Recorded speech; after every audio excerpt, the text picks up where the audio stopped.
Le chargé de communication à la présidence de la République a indiqué lors de la lecture de la liste du gouvernement, du nouveau gouvernement du 1er novembre 2020. En plus de Benno Bokk Yakaar, il y a la majorité présidentielle élargie qui a abordé les élections présidentielles de 2019.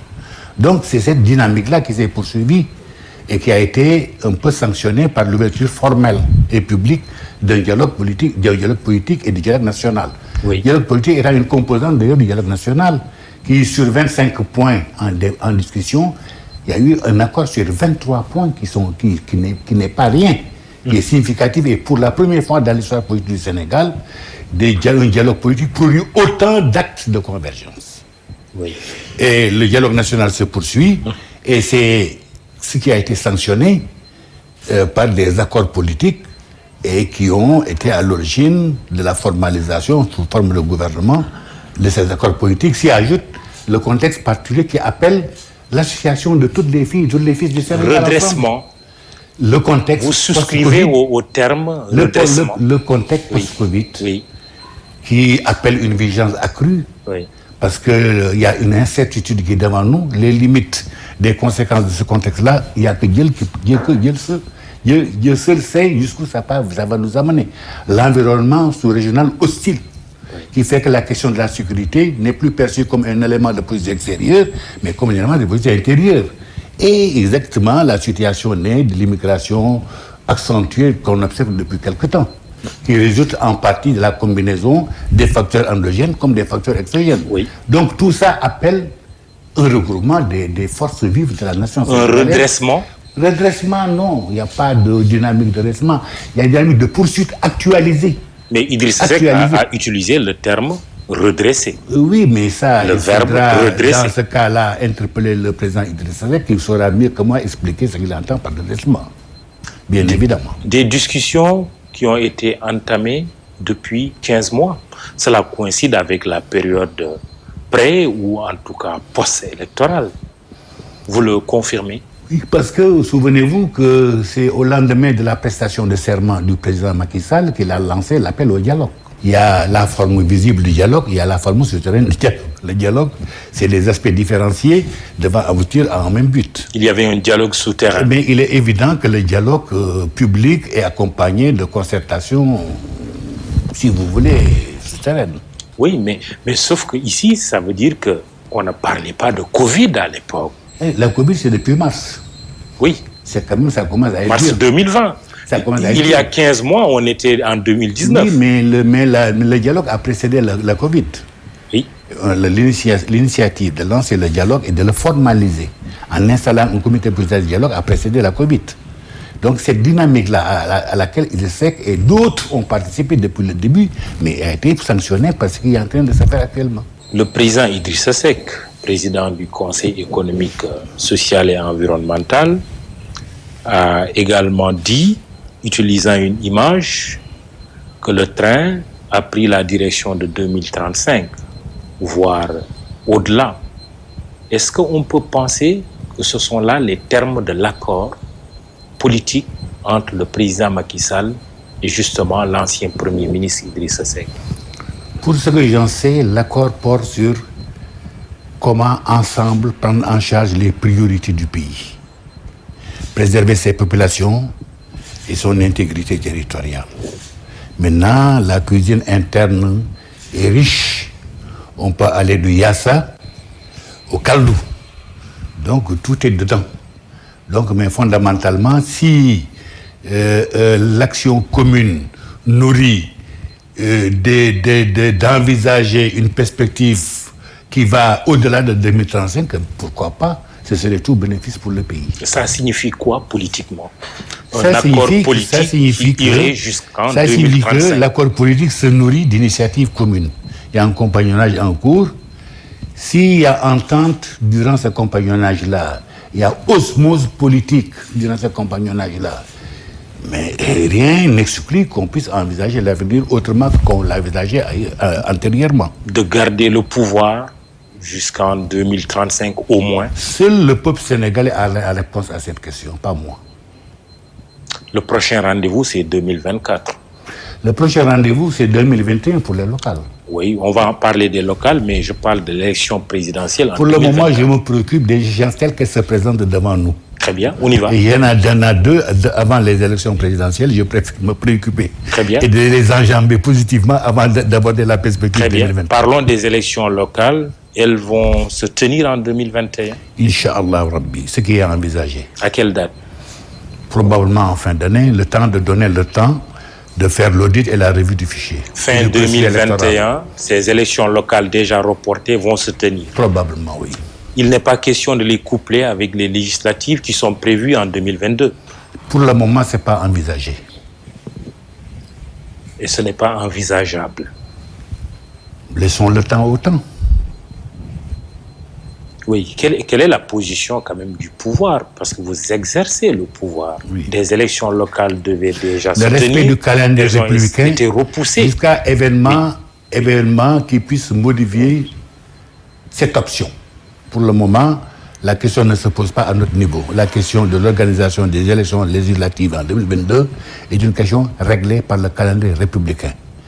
Pour le moment, on se préoccupe des élections locales qui ont été prévues au plus tard en mars 2021, qui objectivement ne pourront plus se tenir compte tenu du fait que le dialogue a convenu une revue du fichier et un audit, une revue du processus et un audit du fichier. Donc il faut se donner le temps de pouvoir le réaliser. Ce qui fait qu'objectivement, les élections locales ne pourront pas se tenir à date échue. Okay. Donc on l'envisage en fin d'année 2021 chez Hollande. Et on fera tout de façon à ce que cet objectif-là puisse être atteint. Maintenant, les élections législatives, le calendrier républicain les prévoit pour 2022. On verra si d'ici là, si toutes les conditions objectives sont réunies pour que ça s'organise en 2022, pourquoi pas. Maintenant, les aléas de la vie étant ce qu'elles sont, on attend de voir si les circonstances dictent le maintien ou le contraire. C'est ouvert. Aucune hypothèse n'est exclue. Pour le moment, on retient que les élections législatives sont prévues en 2022. Point. Et elles ne pourraient pas être couplées, elles aussi, avec la Exclu présidentielle de d'être 2024. couplées, pour le moment, ce n'est pas envisagé leur couplage. Le couplage est exclu.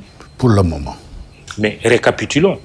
Mahmoud Saleh, ministre d'État, directeur de cabinet du président de la République, si on récapitule les locales en 2021, les législatives en 2022, et puis la présidentielle en 2024, est-ce que le pays aura le temps de travailler?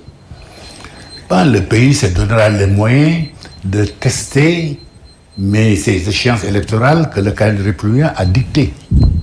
Maintenant, chaque chose son temps. Quand viendra la question d'appréciation de l'organisation des élections législatives, sont-elles opportunes ou pas? Mais la question sera tranchée par les acteurs du jeu politique à ce moment-là. Espérons que, pour le moment, retenons simplement qu'il n'y a pas de changement d'année pour l'organisation des élections législatives, sauf preuve du contraire. Donc, ne se rappelons pas plus parce que, ce n'est pas d'une utilité réelle, c'est marginal comme question. Retenons que pour le moment, la date reste inchangée. Puisque nous avons procédé par étapes, les locales, les législatives, venons-en, si vous le voulez bien, à la présidentielle de 2024.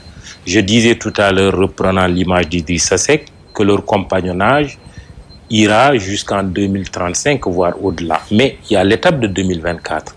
Est-ce que le président Macky Sall va solliciter un troisième mandat en 2024?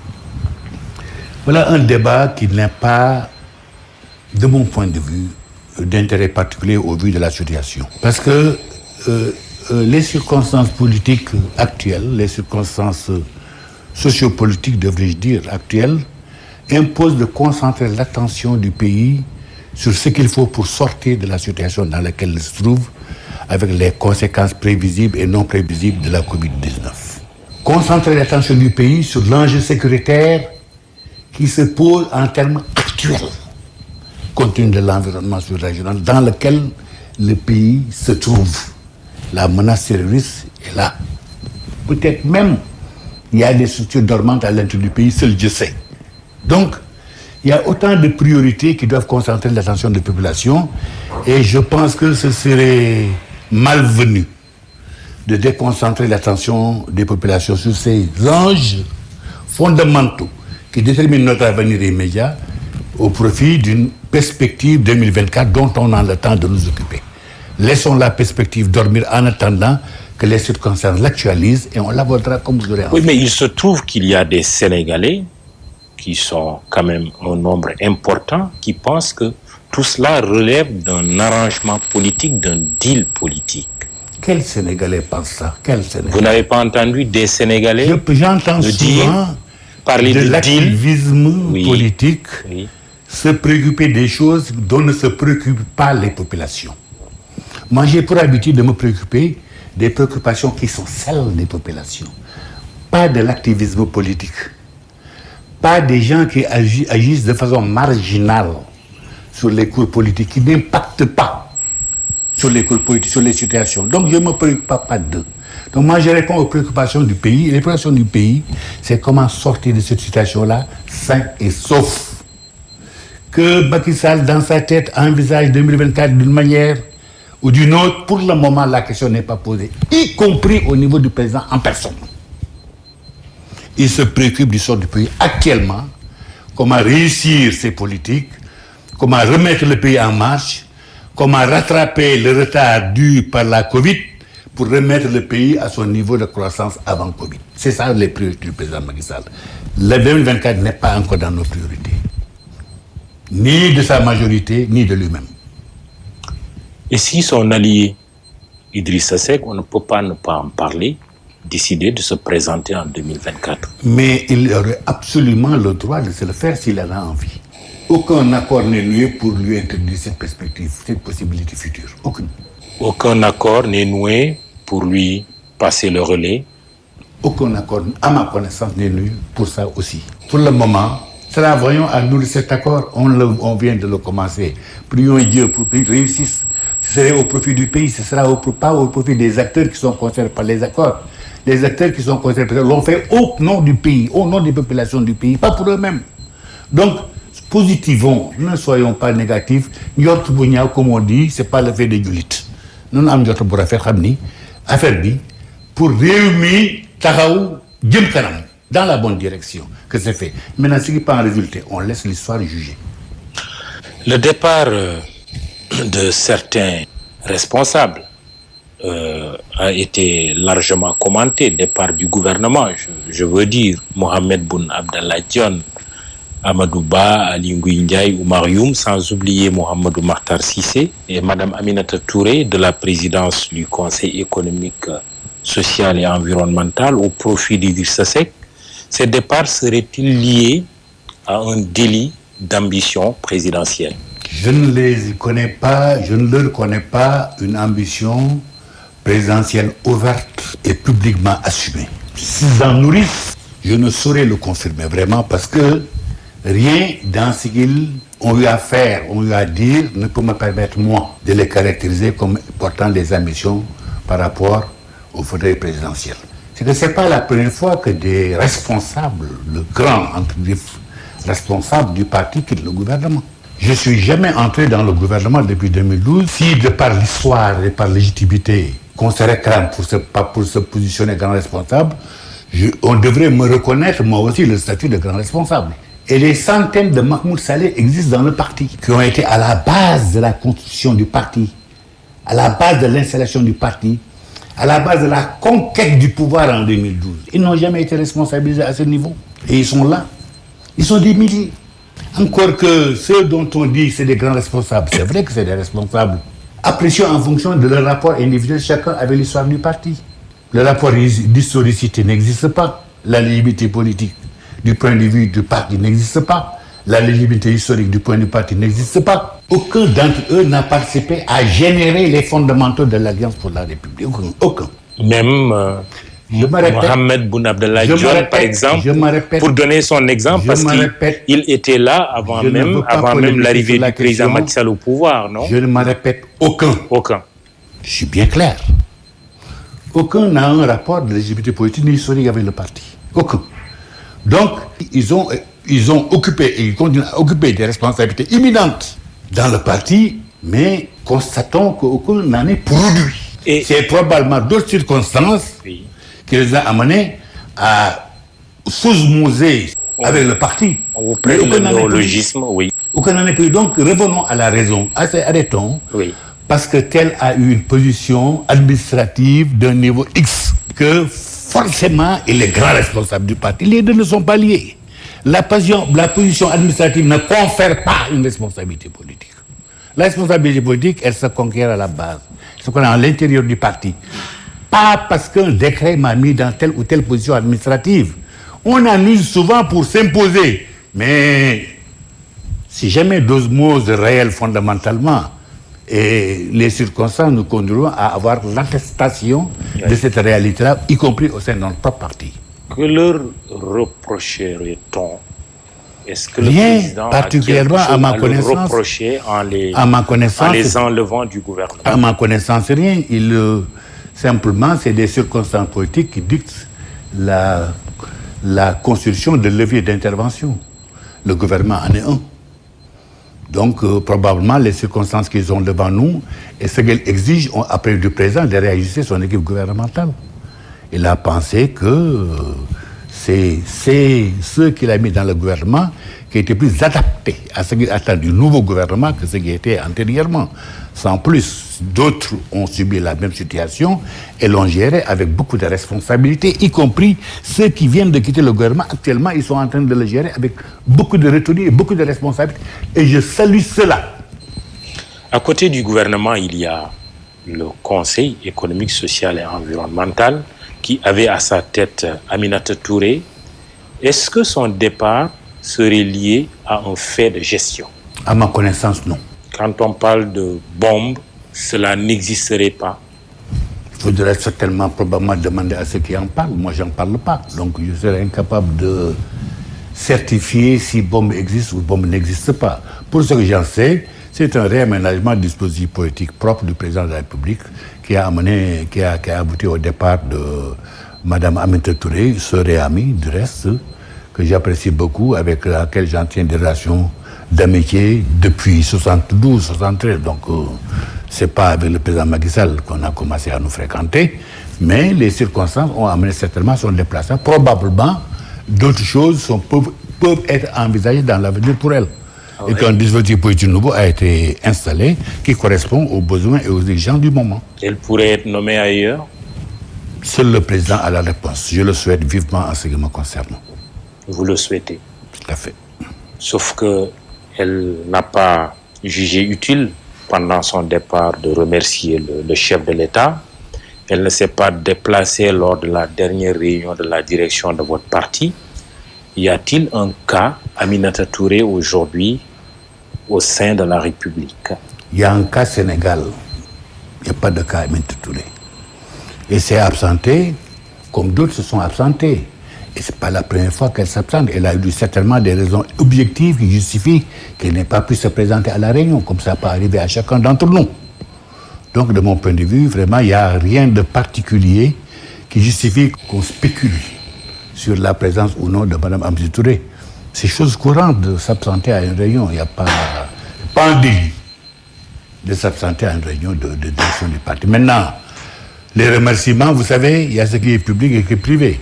Moi, je vous garantis que Mme Aminata Touré a eu à s'adresser au président en le remerciant de l'honneur qui lui a été fait de l'avoir mis à la tête du Conseil économique, social et environnemental pendant 18 ou 20 mois. Pendant son départ? Avant son départ, oui. Elle a eu un entretien avec le président, et je le certifie, oui, où elle l'a remercié de l'avoir mis là où elle était. Donc elle a été informée de son départ? Ah oui, le président a eu la courtoisie. Le président est un homme quand même assez courtois et qui prend quand même la peine de s'adresser à ses responsables s'il estime devoir les déplacer d'une position vers une autre. Et il l'a fait avec Mme Aminata Touré. Jury du dimanche, iRadio ITV avec Mahmoud Saleh, ministre d'État, directeur de cabinet du président de la République du Sénégal. On reviendra sur les questions politiques, mais parlons pour le moment du budget 2021. 4 589,15 milliards pour être précis de francs CFA, plus de 86 milliards en autorisation d'engagement et 68,6 milliards en crédit de paiement pour la présidence de la République. une baisse enregistrée par rapport à 2020.